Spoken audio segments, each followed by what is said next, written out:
کہ خسرو اور کیقباد بڑے بڑے یہ کیانی کہلاتے ہیں. یہ کیاں جو ہے یہ بڑی عظیم ایک یہ سمجھیے کہ خاندان تھا بادشاہوں کا، لیکن یہ کہ وہ پوری سلطنت کسریٰ ختم ہو گئی. کیوں؟ اس نے حضور کے نامہ مبارک کو چاک کیا تھا، اور حضور نے فرما دیا تھا صلی اللہ علیہ وسلم خسرو نے میرا خط نہیں چاک کیا، اپنی سلطنت چاک کیا، اور واقعتاً سلطنت کسریٰ جو ہے ختم ہو گئی، نام و نشان ختم ہو گئی. دوسری طرف سلطنت روما تھی، عیسائیوں کے ساتھ، کیونکہ وہ تھی کرسچین، عیسائیوں کے ساتھ حضور کے زمانے میں کوئی براہ راست تصادم نہیں ہوا تھا. سارا تصادم ہوا تھا یا مشرکین عرب سے اور یا یہودیوں سے. عیسائی جو ہے عربین پیننسولا میں تھے ہی نہیں، یمن کے علاقے میں کچھ تھے لیکن ان کی کوئی حیثیت نہیں تھی، لہٰذا کوئی کنفرنٹیشن نہیں ہوئی.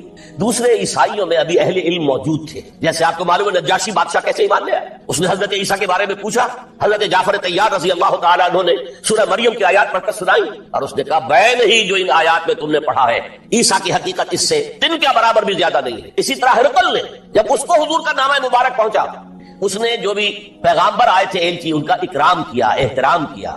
وہ عالم تھا، جان گیا کہ یہ نبی آخر زمان ہے، چاہتا تھا کہ میں ایمان لے آؤں بشرطے کہ میرے سارے درباری سپہ سالار بھی ایمان لے آئیں. جیسے کہ سن 300 عیسوی میں پوری رومن امپائر نے عیسائیت اختیار کی تھی، اس سے پہلے وہ بت پرست تھے. 300 عیسوی میں سلطنت روما کا جو ایمپر تھا وہ ایمان لے آیا حضرت عیسیٰ پر. اس وقت ظاہر بات ہے اسلام حضرت عیسیٰ کا دین تھا، حضور تو ابھی آئے نہیں، حضور کے آنے میں تو ابھی 300 برس سے باقی ہے. وہ عیسائی ہو گیا، پوری مملکت عیسائی ہو گئی، تو وہ نظام جو تھا حکومت کا برقرار رہا، انٹیکٹ رہا. ہرقل یہ چاہتا تھا کہ اسی طرح میری پوری سلطنت ایمان لے آئے تو میری حکومت برقرار رہے، لیکن یہ کہ اس کے جو درباری تھے اور اس کے بڑے بڑے جو سپہ سالار اور جرنیل تھے انہوں نے ریجیکٹ کر دیا، اور یہ بادشاہت کی بیڑی اس کے پاؤں میں پڑی رہ گئی. ایمان تو نہیں لایا لیکن پہچان گیا تھا حضور کو صلی اللہ علیہ وسلم. اور اس سلطنت روما سے پھر آپ کو معلوم ہونا چاہیے کہ مسلمانوں نے اس کی 3 ٹانگوں میں سے 2 ٹانگیں توڑ دی، پورے شمالی افریقہ سے نکال باہر کیا، پورے مغربی ایشیا سے، یہ شام اور ترکی کا علاقہ اناطولیہ نکال دیا، اور اس کی سلطنت محدود رہ گئی یورپ کے اندر. تو یہ عظیم کام ہوئے ہیں حضرت عمر رضی اللہ تعالیٰ عنہ کے.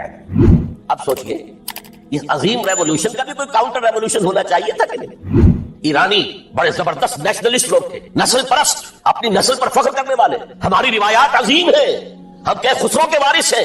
اور آپ کو معلوم ہے کہ آخری جو بادشاہ تھا رضا شاہ پہلوی، وہ چاہتا تھا کہ خسرو کے دور کی عظمت اور سطوت کو دوبارہ لے آئے. 2500 سالہ جشن اس نے منایا تھا، وہ چاہتا تھا وہی شان میری ہو جائے جو کہ خسرو کی تھی. یہ جو ان کے اندر نیشنلزم تھا، جب ان کی سلطنت کے پرچے اڑ گئے حضرت عمر رضی اللہ تعالیٰ عنہ کے ہاتھوں، تو ان کے دلوں میں حضرت عمر کی دشمنی، وہ خون کے پیاسے ہو گئے عمر کے رضی اللہ تعالیٰ عنہ. میں یہاں آپ کو ذرا ایک حوالہ دے دوں، فردوسی نے جو شاہ نامہ لکھا، حالانکہ وہ مسلمان تھے لیکن چونکہ پرانے ایرانی ذہن کی عکاسی کر رہے تھے، تو انہوں نے جب کہ عرب فوجیں آئی ہیں تو اس نے ایران کا جو اپنے اوپر فخر تھا اس کی ترجمانی کرتے ہوئے لکھا ہے، زشیر شتر خوردن و سوسمار عرب را بجائیس آیت قرار کہ تختے کیارا کن دارزو تفو برتو ہے چرخ کردہ تفو. یہ عرب اونٹنیوں کا دودھ پینے والے، گوہ کھانے والے. یہ گوہ ایک بڑی سی چھپکلی کا جیسا جانور ہوتا ہے جو صحرا کے اندر ہوتا ہے، اور وہ اپنا ایک گھر بنا کر رہتا ہے، اسے کھاتے تھے. تو یہ گوہ کھانے والے، اونٹنیوں کا دودھ پینے والے عرب، آج ان کی یہ جرت، یہ جسارت، یہ ہمت کہ تخت کیارا کنندار ہوں، کہ وہ آج آرزو کر رہے ہیں کہ کئے سلطنت کئے کا تخت جو ہے وہ ہمیں مل جائے. تفو بر تو ہے چرخ کردہ تفو، تو ہے تجھ پر اے گردش کرنے والے آسمان، تو ہے. لہذا اب کاؤنٹر ریولوشنری موومنٹس آئی ہے. حضرت عمر کی شہادت اس کا نتیجہ ہے. ہرمزان ایک جرنیل تھا اور اس کے جنگی جرائم اتنے شدید تھے ایرانی کے کہ واجب القتل تھا. وہ گرفتار ہو کر حضرت عمر کے سامنے پیش کیا گیا. حضرت عمر نے فرمایا یہ واجب القتل ہے، اس کی گردن اڑا دی جائے. اس کی چالاکی دیکھیے، اس نے کہا امیر المومنین، اے مسلمانوں کے امیر عمر رضی اللہ تعالی عنہ، مجھے ذرا پانی پلوا دیں. حضرت عمر نے فرمایا پانی لا دیں. ایک کٹورے میں پانی دے دیا گیا. پھر کہا دیکھیے امیر المومنین، مجھے ضمانت دیجئے کہ جب تک میں یہ پانی پی نہ لوں مجھے قتل نہیں کرے گا. فرمایا ہاں تم پانی پی لو، جب تک یہ پانی تم نہیں پیو گے ہم قتل نہیں کریں گے. اس نے وہ کٹورا پھینک دیا. نہ اب میں یہ پانی پی سکتا ہوں نہ آپ مجھے قتل کر سکتے، کیونکہ آپ کا ہے کہ جب تک میں یہ پانی نہیں پیوں گا آپ مجھے قتل نہیں کرے گا. اس ہیلے سے جان بچا گیا. پھر کچھ شخص نے، ابو لولو فیروز ایک غلام تھا، اسے اس کام کے لیے تیار. حضرت مغیرہ ابن شعبہ کا غلام تھا وہ، اور حضرت مغیرہ نے اس سے روزانہ کی ایک اجرت کہ تم کام کرو، مجھے صرف 7 آنے روزانہ دے دیا کرو. اس نے آ کر حضرت عمر سے کہا کہ میرا جو آقا ہے مغیرہ ابن شعبہ یہ مجھ سے بہت زیادہ طلب کرتا ہے. حضرت عمر نے پوچھا کیا دیتے ہو؟ 7 آنے. تم کرتے کیا ہو؟ کہ میں نجار بھی ہوں، میں لوہار بھی ہوں، میں یہ کام کرتا ہوں. فرمایا اتنے پیشوں کا جاننے والا اس کے لیے یہ روزانہ کا ٹیکس یہ زیادہ نہیں ہے، یہ تمہیں دینا چاہیے. اس نے کہا میں چکیاں بھی بناتا ہوں. حضرت عمر نے فرمایا پھر ایک چکی ذرا مجھے بھی بنا دینا. کہنے لگا آپ کے لیے تو میں ایسی چکی بناؤں گا کہ جس کی آواز دنیا بھر میں جائے گی. وہ شخص ہے اور ہرمزان کی سازش کے تحت وہ ایرانی جسے بعد میں ایرانیوں نے کیا کہا، جس نے قتل کیا حضرت عمر فاروق کو، حضرت ابو لولو فیروز. آج بھی ایران میں اس کی قبر کی تفسیر میں بکتی ہے تعداد کے اندر. حضرت ابو لولو فیروز وہ آیا ہے مسجد نبوی میں، اور آ کر اس نے جبکہ حضرت عمر رضی اللہ تعالیٰ عنہ امامت فرما رہے ہیں حملہ کیا، 5-6 بار خنجر کے. حضرت عمر رضی اللہ تعالیٰ شدید مجروح ہو گئے. یہ انتقام تھا جو عجم نے، وہ سلطنت کے جس کے ٹکڑے ختم ہو گئے تھے، جس کا ٹکڑے کر دیے گئے تھے، اس نے انتقام لیا عالم اسلام سے. سمجھا انہوں نے یہ تھا کہ شاید یہ پوری عمارت کسی ایک ستون پر کھڑی ہے، حضرت عمر ہی کے ستون پر کھڑی ہے، اس ستون کو گرا دو گے پوری عمارت گر جائے گی. لیکن ثابت ہوا نہیں، یہ محمد کی بنائی ہوئی عمارت ہے صلی اللہ علیہ وسلم. یہ بہت قوی ہے، اس کی بنیادیں بہت مضبوط، کوئی ذرا سی تریڑ بھی نہیں آئی، ذرا سی تریڑ بھی نہیں آئی. حضرت عمر فاروق کی شہادت کے بعد حضرت عثمان رضی اللہ تعالیٰ عنہ کا دور خلافت شروع ہوا، اور جو کا تو جو قافلہ چل رہا تھا آگے چلتا چلا. حضرت عثمان رضی اللہ تعالیٰ عنہ کے بارے میں بہت قیل و قال ہے، ان پر تنقیدیں بھی کی، اپنوں نے بھی کی ہیں، دشمنوں نے بھی. لیکن بات جان لیجیے، یہ تاثر غلط ہے کہ ان کے پورے دور خلافت کے اندر فتنہ رہا یا ہنگامہ رہا. قتل غلط. 10 برس خلفائے راشدین میں طویل ترین دور خلافت حضرت عثمان کا ہے رضی اللہ تعالیٰ. 12 برس حضرت ابو بکر کے تو 2.25 برس تھے، حضرت عمر کے 10 برس تھے، ان کا 12 برس. اور 12 میں سے 10 سال ایسے تھے بعین ہی جیسے حضرت عمر کے 10 سال. امن و امان ہے، سکون ہے، چین ہے، اور قافلہ اسلام بڑھ رہا ہے، فتوحات کا دائرہ بڑھتا چلا جا رہا ہے، فتوحات سیلاب کے مانند آگے بڑھ رہی ہے. تھمتا نہ تھا کسی سے سیل رواں ہمارا یہ سیل رواں کوئی روکنے والی کوئی طاقت دنیا میں رہی نہیں تھی. کسرا ختم، سلطنت ایران ختم، اور دوسری سپر پاور سلطنت روما، اس کی 3 میں سے 2 ٹانگیں توڑ دی گئی، 1 رہ گئی. اب کون تھا؟ خارج میں کوئی طاقت نہیں تھی جو اسلام کے اس سیلاب کو اور پوری نوع انسانی پر اتمام حجت اور اللہ کے دین کو پہنچانے کے راستے میں رکاوٹ بن سکے. اب ایک فتنہ اٹھا. دیکھیے حضور کی کنفرنٹریشن 3 مذاہب سے ہوئی تھی. ایک مذہب مشرکین کا، شرک کا قلعہ قبا کر دیا گیا جزیرہ نما عرب سے، ختم. انہوں نے کاؤنٹر ریولوشنری موومنٹس اٹھائیں حضرت ابوبکر کے زمانے میں، ان کو کرش کر دیا حضرت ابوبکر صدیق رضی اللہ تعالیٰ عنہ. چاہے ہزاروں صحابہ شہید ہوئے. اس کے بعد دوسری طاقت کون سی تھی؟ مذہبی یہودی. یہود کے 3 قبیلے مدینے میں آباد تھے، بنو قینقاع، بنو قریظہ، بنو نذیر. 2 کو مدینے سے نکال دیا گیا ان کی بدعہدی کی وجہ سے، حالانکہ حضور نے مدینہ تشریف لاتے ہی ان سے معاہدے کر دیے تھے. ان کا میثاق مدینہ یہ در حقیقت ایک پیکٹ تھا، جوائنٹ ڈیفنس آف مدینہ تھا. مدینے پر اگر کوئی حملہ کرے گا، اور ظاہر بات ہے یہ ایک امکان تھا کہ مکے والے آ کر حملہ کریں، مشرکین مکہ، لیکن مدینے کا ہم تحفظ کریں گے مل کر مسلمان اور یہودی. لیکن انہوں نے ہر موقع پر وعدہ خلافی. پہلے بنو قینقاع نکالے گئے، پھر بنو نذیر نکالے گئے. غزوہ احزاب کے موقع پر بدترین جو ہے بدعہدی بنو قریظہ نے کی، اور ان کو بڑی سخت سزا دی گئی، کیونکہ انہوں نے خود کہا تھا کہ ہمارا فیصلہ سعد ابن معاذ رضی اللہ تعالی عنہ جو فیصلہ کر دیں گے وہ ہمارے حلیف ہے، جو فیصلہ کر دیں گے ہمیں قبول ہوگا. اور حضرت سعد نے تورات کے حکم کے مطابق فیصلہ کیا کہ ان کے جتنے جوان ہیں وہ قتل کر دیے جائیں. بڑی سخت سزا تھی کہ جو دی گئی ہے، اس میں کوئی شک نہیں. پھر ان کا اڈا تھا بہت بڑا خیبر میں، وہ نکال دیا گیا، وہاں سے انہیں نکالا گیا، اس کے اوپر مسلمانوں نے قبضہ کیا. جیسا کہ میں نے عرض کیا عیسائیوں سے کوئی کنفرنٹیشن نہیں ہوئی، لیکن ان 2 کے ساتھ ایک مشرکین عرب کا خاتمہ ہوا اور ایک جزیرہ نما عرب سے یہودیوں کا خاتمہ ہوا. لہذا ان کے اندر جلن تھی، انتقام کی آگ تھی. سب سے بڑا تو حسد تھا کہ 2000 سال سے نبوت اور رسالت ہمارے پاس تھی، موسیٰ سے لے کر عیسیٰ تک علیہ الصلوۃ والسلام. 1400 برس ہماری تاریخ کے وہ ہے کہ کوئی ایک لمحہ بھی نہیں تھا کہ کوئی نبی موجود نہ ہو. نوٹ کیجیے اس بات. حضرت موسیٰ 1400 قبل مسیح میں اور حضرت عیسیٰ سن عیسوی کا آغاز، ان 1400 سالوں میں مسلسل نبوت بنی اسرائیل میں رہی. یہ حدیث ہے بخاری شریف کی، کانت بنو اسرائیل تسوسہم الانبیاء. بنی اسرائیل کی حکومت، ریاست، سیاست کا کام انبیاء کرتے تھے. اذا ہلاک نبی خلفہ نبی، جب بھی نبی کا انتقال ہوتا تھا ان کا خلیفہ دوسرا نبی ہوتا تھا. یہ چین ٹوٹی نہیں. 1400 برس آپ کو معلوم ہے حضرت داؤد بادشاہ بھی ہے، خلیفہ بھی ہے، نبی بھی ہے. ان کے بیٹے حضرت سلیمان بادشاہ بھی ہے، نبی بھی ہے، خلیفہ بھی ہے. اسی طریقے سے یہ سلسلہ چلتا رہا. تورات انہیں دی گئی، انجیل انہیں دی گئی، زبور انہیں دی گئی، بے شمار صحیفے اور دوسرے چھوٹے نبیوں کو دیے گئے. لیکن پھر اللہ تعالیٰ نے نبی آخر الزماں کی حیثیت سے محمد الرسول اللہ کو چن لیا، جو اسرائیلی نہیں تھے، جو اسماعیلی تھے. حضرت ابراہیم کے بڑے صاحبزادے حضرت اسماعیل علیہ السلام کی اولاد میں سے. اس پر انہیں سخت رنج، حالانکہ وہ پہچانتے تھے حضور کو. ان کی کتابوں میں جو نشانیاں لکھی تھی وہ پوری حضور پر جو ہے متفق ہو رئی تھی. قرآن کہتا ہے یعرفونہ کما یعرفون ابناءہم، وہ ایسے پہچانتے ہیں محمد کو صلی اللہ علیہ وسلم جیسے کہ اپنے بیٹوں کو پہچانا. لیکن انہوں نے نہیں مانا. بدترین دشمن، حسد کی آگ میں جلنے والے، اور آج تک وہی معاملہ ہے. ان کی نیچر تبدیل نہیں ہوئی ہے. اب جو کچھ قیامت صغریٰ آنے والی ہے مڈل ایسٹ میں، عراق پر حملے کے بعد جو کچھ ہوگا، اس سب کی سازش کس نے کی؟ یہود. یہ ساری اسرائیلی سازش. بہرحال یہ علیحدہ بات ہو جائے گی. اب انتقام یہودیوں کا آیا. یہودیوں کو یہ معلوم تھا ہم تعداد میں اتنے کم ہیں اور ڈسپرسڈ ہیں. سن 70 عیسوی میں ایک رومن جنرل ٹائٹس، اس نے حملہ کر کے یروشلم بیت المقدس کی اینٹ سے اینٹ بجائی، 1,33,000 یہودی ایک دن میں قتل کیے، اور ان کا سیکنڈ ٹیمپل جو تھا، جو حضرت سلیمان نے بنایا تھا، معبد، عبادت گاہ، ہم تو اسے مسجد کہیں گے، مسجد اقصیٰ، لیکن انہوں نے اسے کہا ہیکل، ٹیمپل، اس کو گرا دیا تھا نبوکڈنیزر نے 587 عیسوی میں، دوبارہ انہوں نے بنایا، اسے ٹائٹس نے گرا دیا، وہ آج تک گرا پڑا ہوا ہے، آج تک صرف ایک دیوار اس کی سلامت ہے، جسے وہ ویلنگ وال کہتے ہیں، وہاں جا کر ماتم کرتے ہیں، روتے ہیں، پیٹتے ہیں، اور اس کو اس وقت سے نکال دیا گیا یہودیوں کو، نکل جاؤ فلسطین سے، بھاگ جاؤ یہاں سے، دفع ہو جاؤ، لہذا وہ ڈسپرس ہو گئے، کوئی یورپ چلے گئے، کوئی روس چلے گئے، کوئی ہندوستان چلے گئے، کوئی افریقہ کے ممالک میں چلے گئے، کچھ ایران میں آ گئے، یہ سب اس کو وہ کہتے ہیں ڈایاسپورا، ہمارا وہ دور جس میں ہم دنیا میں منتشر تھے، جب پوری دنیا میں منتشر تھے تو ظاہر بات ہے کسی فوجی مہم کے ذریعے سے مسلمانوں سے انتقام لینا ممکن نہیں، لیکن انتقام لیا ایک ایسی سازش کے ذریعے سے، ایک ایسا فتنۃ الکبریٰ جو ہے برپا کیا ہے، جس کا کہ میں ابھی آپ سے اندازہ کرتا ہوں، جس کے نتیجے میں حضرت عثمان رضی اللہ تعالیٰ عنہ شہید ہوئے۔ اس کو یوں سمجھیے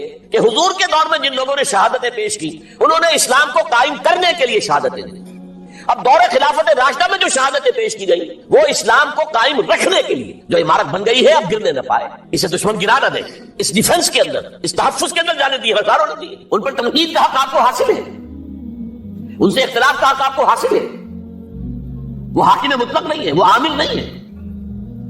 آپ کو معلوم ہے کہ حضرت عمر پر ان کے کرتے کے اعتبار سے جو ہے وہ تنقید ہو گئی تھی، تنقید کرنے والا کون تھا؟ سلمان فارسی رضی اللہ تعالیٰ عنہ، جن کے بارے میں حضور نے فرمایا سلمانو منا اہل البیت، یہ تو ہمارے اہل بیت میں سے اتنا قریب۔ حضور حضرت عمر خطبہ دے رہے ہیں اور وہ کہتے ہیں کھڑے ہو کر لا سمع ولا طاعہ، نہ سنیں گے نہ اطاعت کریں گے، کلمہ بغاوت ہے، تو کوئی ناگواری کا احساس نہیں۔ سمجھ میں آپ میں بات ہو رہی ہے کہ کیا بات ہے، یہ جو کرتا آپ نے پہنا ہے یہ ان یمنی چادروں سے بنا ہے جو مال غنیمت میں آئی تھی، اور جتنی کا ٹکڑا جو ہے ہر مسلمان کو ملا، اس سے کرتا نہیں بنتا، اور آپ ہے بھی طویل القامت، آپ کا کرتا کیسے بن گیا؟ فرماتے ہیں عبداللہ سے اپنے بیٹے سے، عبداللہ بن عمر رضی اللہ تعالیٰ عنہ، عبداللہ تم وضاحت کر دو۔ وہ کھڑے ہو کے کہتے ہیں نا میرا کرتا بن رہا تھا نا ابا جان کا، میں نے اپنے حصے کا کپڑا ابا جان کو دیا ہے، اس سے کرتا بنا، الآن نسمع و نطیع، بس اب اس کے بعد آپ فرمائیے، آپ جو کہیں گے سنیں گے اور اطاعت کریں گے۔ یہ متوازن نظام، نہ ڈکٹیٹریت ہے کہ کوئی بول نہیں سکتا، تم اور حاکم وقت پر تنقید کر رہے ہو اور بربرا کر رہے ہو۔ ایک عورت پکڑ لیتی ہے حضرت عمر کو رضی اللہ تعالیٰ عنہ، حضرت عمر نے آرڈیننس نافذ کر دیا تھا کہ اتنے سے زیادہ، اتنی رقم سے زیادہ مہر نہیں رکھا جا سکتا۔ عمر تم کون ہوتے ہو ہمارے حق کے اوپر پابندی لگانے والے؟ جب قرآن میں ہے وَآتَيْتُمْ إِحْدَاهُنَّ قِنطَارًا، چاہے تم نے اپنی کسی بیوی کو ڈھیروں سونا دیا ہو تب بھی طلاق کی شکل میں واپس نہیں دے سکتے۔ قنطار کہہ رہا ہے، آپ کون روکنے والا؟ اور حضرت عمر فرماتے ہیں آج ایک عورت نے عمر کو دین سکھایا ہے، آرڈیننس واپس۔ اسی طریقے کا معاملہ حضرت عمر کا یہ اجتہاد تھا کہ یہ جو زمینیں اتنی بڑی بڑی جو ہے سواد، عراق، ایران، مصر سب فتح ہو گئے، چند ہزار صحابہ، اب مطالبہ یہ تھا کہ یہ مال غنیمت ہے ہمارے اندر تقسیم کر دیجیے۔ جیسے حضور نے غزوہ خیبر میں جو زمینیں تھیں یہودیوں کی وہ مجاہدین میں تقسیم کر دی تھی، دلیل موجود، دلیل بھی سنت رسول سے ہے صلی اللہ علیہ وسلم۔ حضرت عمر کی حکمت کچھ اور کہہ رہی ہے، یہ بات تو میں اپنے انداز سے کہہ رہا ہوں کہ اگر ایسا ہو گیا تو تاریخ انسانی کی سب سے بڑی جاگیرداری قائم ہو جائے، کتنے بڑے بڑے رقبے جو ہے صحابہ کو مل جائے۔ لیکن انہوں نے جو بات بیان کی وہ یہ تھی اگر یہ سارا تقسیم ہو گیا تو بعد میں آنے والوں کے لیے کیا رہے گا، اور جو فوجیاں اب ہمیں ایک پورے نظام کے لیے رکھنی پڑے گی ان کو کون سپورٹ کرے گا، ان کے لیے کہاں سے خرچہ آئے گا؟ تو انہوں نے طے کیا کہ یہ مال جو ہے مال فے ہے، یہ بیت المال کا ہے، جو مال غنیمت ہے وہ صرف وہ ہوگا جو عین محاذ پر حاصل ہوا ہے، ہتھیار ہیں یا بھیڑیں بکریاں ہیں یا اور جانور ہیں، یا وہاں پر جو پکڑے جائیں گے قیدی وہ غلام ہوں گے، وہاں پر اگر عورتیں ہوں گی پکڑی جائیں گی، خریدیں ہوں گی، یہ نہیں کہ پورے ملک جو ہے وہ غلام بنا دیے جائیں اور پورے ملک کی جو زمینیں تقسیم کر دی جائیں۔ بعض صحابہ کھڑے ہو گئے نہیں، اب حضرت عمر نے ٹریبونل قائم کیا ہے، 5 صحابہ اوس میں سے 5 خزرج میں سے بیٹھ جائیے، وہاں اپنا بھی وہ پیش کیا نقطہ نظر، باقی انہوں نے بھی کیا، وہ ٹریبونل نے فیصلہ کیا کہ عمر کی رائے صحیح رضی اللہ تعالیٰ۔ یہ نظام سید القوم خادمہم، یہ اگر کوئی کہتا، اگر یہ مثالیں نہ ہوتی تو کہتے کیا تمہارا دماغ خراب ہوا ہے، یہ شاعری تو تم نے اچھی کر دی ہے، سید القوم خادمہم کبھی ہوا ہے؟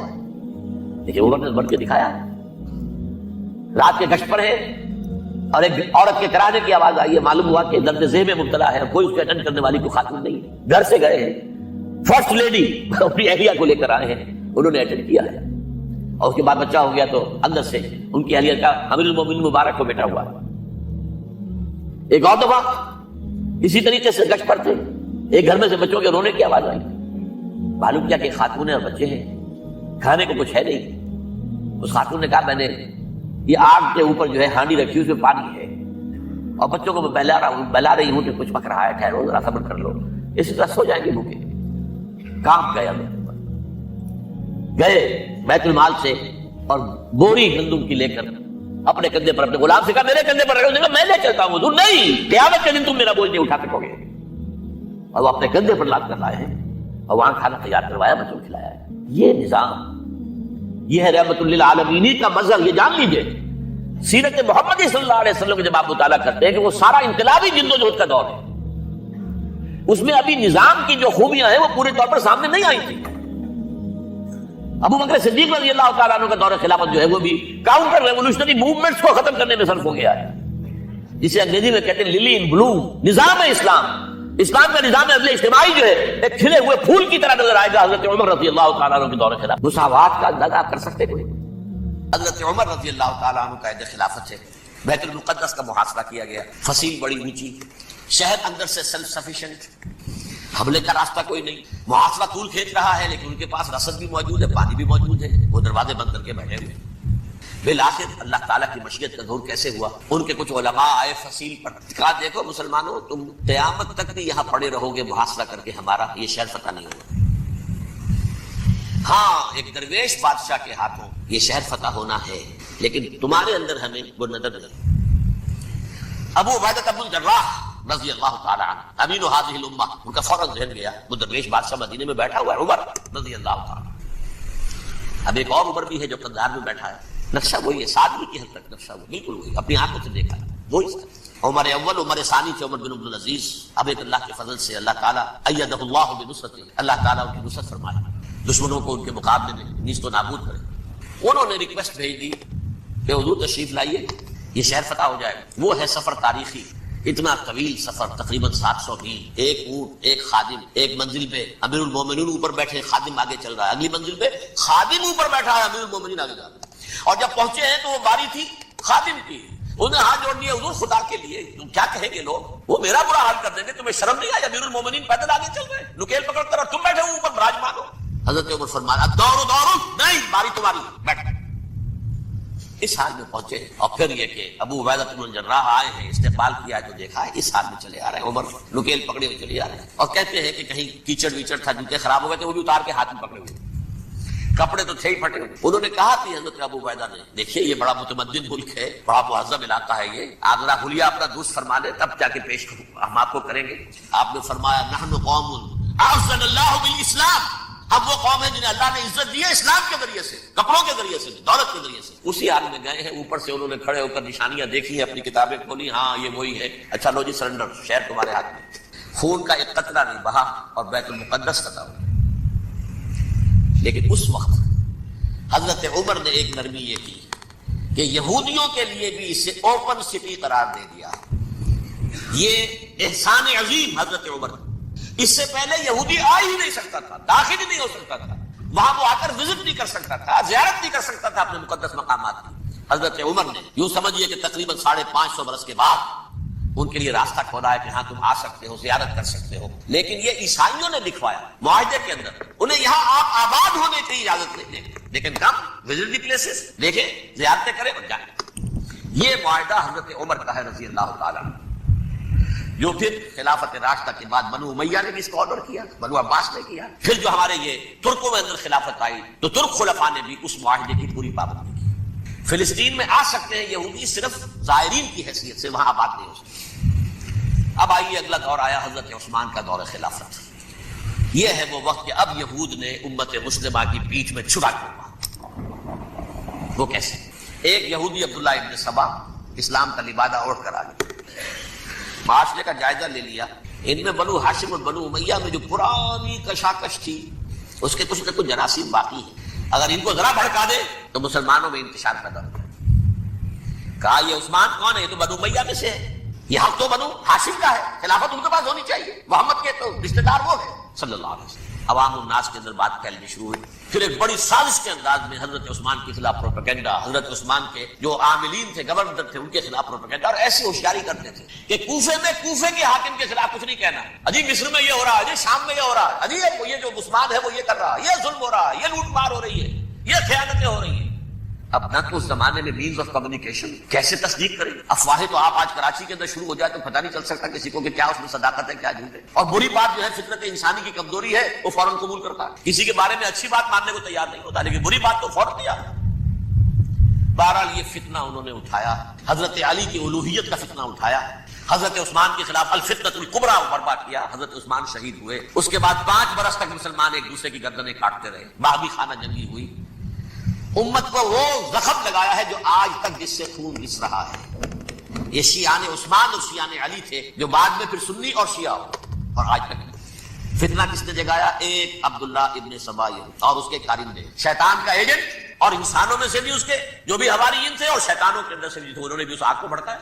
یہ آپ سوچ لیجئے کہ یہ کس نے وہ زخم لگایا؟ یہود. اگلا دور آیا، خلافت راشدہ ختم ہوئی، بنو امیہ کا بھی دور کافی گزر گیا.